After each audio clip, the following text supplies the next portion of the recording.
because there's some tension between her and him. You can feel it. And 95% of people end up making these mistakes. Here's the first mistake. Daniel and Pedro are childhood friends. They meet at a wedding, and both have gorgeous girlfriends. After chatting for a while, Pedro starts feeling a little bad. He can't stop thinking that Daniel's girlfriend seems better than his. She's cheerful, pays attention to what Pedro is saying, is helpful by bringing drinks for everyone, and is super affectionate with Daniel. The funny thing is, Daniel secretly thinks the same about Pedro's girlfriend. Not exactly the same, but he does feel Pedro's girlfriend has amazing qualities his own girlfriend doesn't. He finds her comments incredibly smart, and loves how elegant and cultured she seems. For both of them, the grass seems greener on the other side. They focus on all the good things about their friend's girlfriend, and ignore what they have. And you know what happens next? Pedro gets drunk. Wait, don't tell that part yet. You'll ruin the video. First, tell them the office gossip. You mean about the married guy? Yes, that one. Alright, here it goes. But we'll get back to the wedding story later. Felipe has been married for 10 years. Of course, the honeymoon phase is long gone, and now he has a running list of complaints about his wife. Little things like leaving hair in the shower or forgetting to close the toothpaste. Medium things like forgetting his birthday. And bigger things too. After living together for so long, he knows every single one of her flaws. Meanwhile, there's a new coworker at his office who's incredibly sweet. She often brings him small gifts like donuts or coffee, asks him how he slept, and stays late to help when needed. She's always cheerful, well-dressed, and young. Felipe can't help but compare her short list of good traits to the long list of complaints he has about his wife. It's hard not to think about it, especially when he comes home late and exhausted to a grumpy wife who's nagging him about fixing a light bulb that's been out for over a month.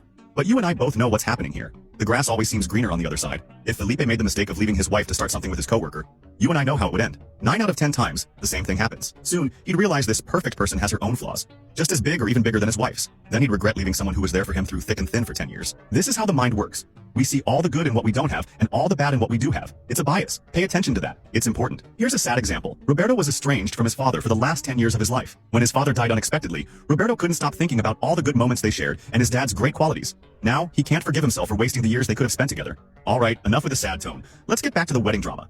As the night goes on, and the drinks keep flowing, Pedro tells Daniel, "Hey, I just wanted to say, your girlfriend is amazing. She's cheerful, attentive, and so pleasant to be around." Daniel replies, "Yeah, she's great for an hour at the table, but you should try spending the whole day with her." They laugh, and Daniel adds, "But your girlfriend is so smart, elegant, and cultured. She's such great company." Pedro laughs and says, "Trust me, 24/7 isn't all sunshine and rainbows." They hug, and in unison say, "The grass always looks greener on the other side." But guess what?